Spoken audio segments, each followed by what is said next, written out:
Mia and Mark dreamt of children, a home filled with laughter, tiny handprints on the refrigerator door. But fate, it seemed, had other plans. Years passed, filled with hope and heartbreak in equal measure. Doctor's appointments became a grim routine. Each negative pregnancy test felt like a door slammed shut. Adoption, once a whisper, became a beacon of hope. The adoption agency was warm, welcoming. Mia and Mark pored over countless profiles, their hearts aching for each child. Then they saw him, a bright-eyed 3-year-old boy with a mischievous grin. Sam. He was meant to be theirs. The day they brought Sam home, their house transformed. Laughter echoed through the hallways. Toys littered the living room floor. Sam, with his infectious laugh and boundless energy, filled the void they hadn't even realized was there. He was their son, in every way but blood, or so they thought. The adoption process was a whirlwind. Applications, home visits, interviews, a necessary bureaucracy of hope. Mia threw herself into it, her desire for a child eclipsing all else. Mark was more reserved, his excitement tempered by a quiet anxiety. He longed to be a father, but fear whispered doubts in the quiet corners of his mind. Then came the day they met Sam. He was everything they had hoped for, full of life with a smile that could melt the coldest heart.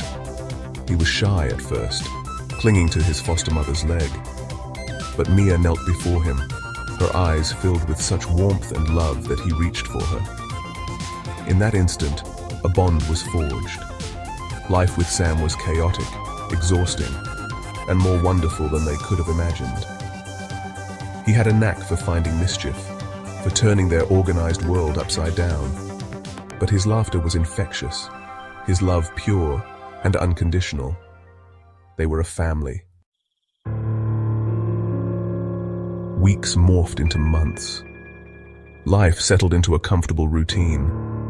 Sam thrived in their care, his personality blossoming like a flower in the summer sun.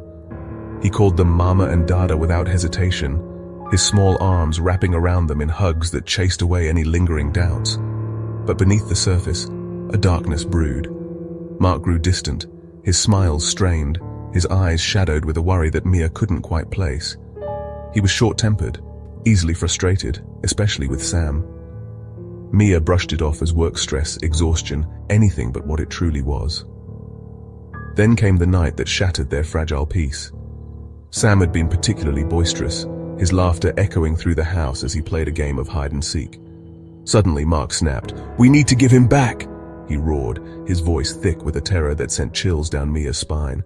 "We can't do this anymore." Mia froze, her blood turning to ice. "Give him back," she whispered, her voice trembling with a potent cocktail of fear and confusion. "What do you mean?" Mark, his face pale and etched with a terror she'd never seen before, wouldn't meet her eyes. He stammered, muttered something about not being cut out for this, about it all being a mistake. But Mia knew, deep down, that it was more than that. And then it hit her. Sam's birthmark.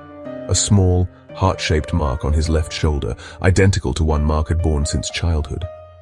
It had seemed like a strange coincidence at the time, easily dismissed. Now it felt like a brand, searing the truth into her soul. Confronting Mark was like plunging a knife into her own heart. The words, ripped from his throat in a torrent of shame and guilt, confirmed her worst fears. Sam might be his son, the product of a past affair, a secret he'd thought buried forever. The room seemed to spin, the air thick with betrayal. Mia's world, the life she'd so carefully built, crumbled around her. Subscribe to Kelvin Jassy YouTube channel for more stories. Like, share, and leave a comment. Thank you for watching.